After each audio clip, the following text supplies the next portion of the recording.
I mean, is there usual contracts? I think any relationship, as a lawyer myself, I think any transactional relationship between two parties should have a contract. Yes. And the contract needs to be reviewed not by the influencer, by somebody else. It doesn't have to be a lawyer. Of course, I can't imagine that every influencer has their own lawyer, but if the contract is large enough, it's a good idea. But at the very minimum, the influencer should have their own agency or manager to review the terms and conditions, because you don't want to add any emotional element to the contract.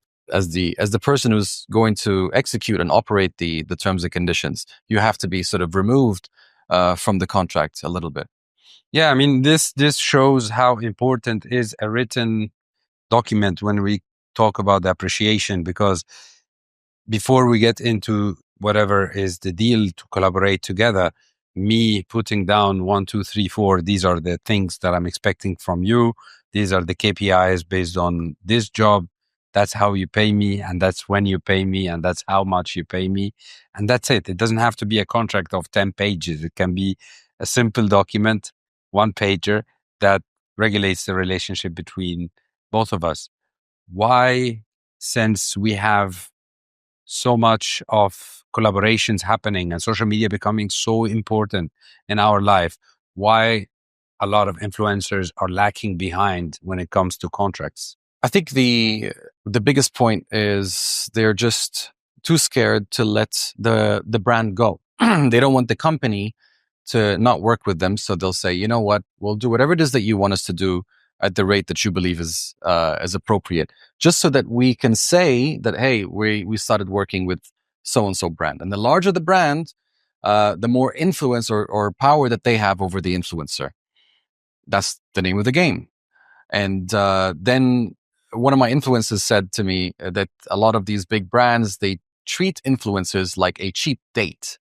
It means that like as if a guy takes a girl out for coffee just so that he can get a feeler as to whether, you know, she's a good fit for him, right? That explains the I don't the do one-off coffee dates. Yeah, exactly.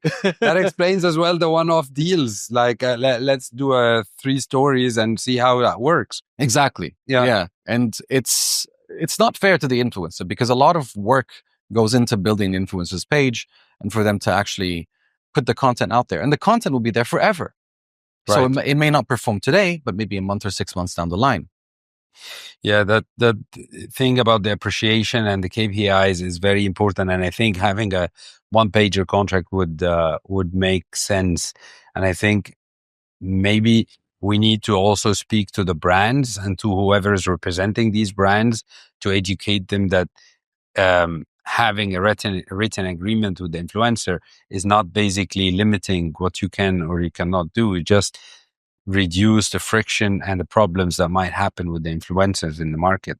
Definitely. Finding the right influencer is key, and getting into a very clear understanding of the terms and conditions between the company and the influencer, that needs to be there, because if both parties are not getting what they want out of this relationship, it's not going to work long term at all. And even if it works short term, it might leave a bitter taste, aftertaste with either party, and they may say, you know what, we don't want to work with you again. Maybe payments were delayed. Perhaps the video had to be reshot like multiple times, which took a lot of the time from the influencer. It could be a multitude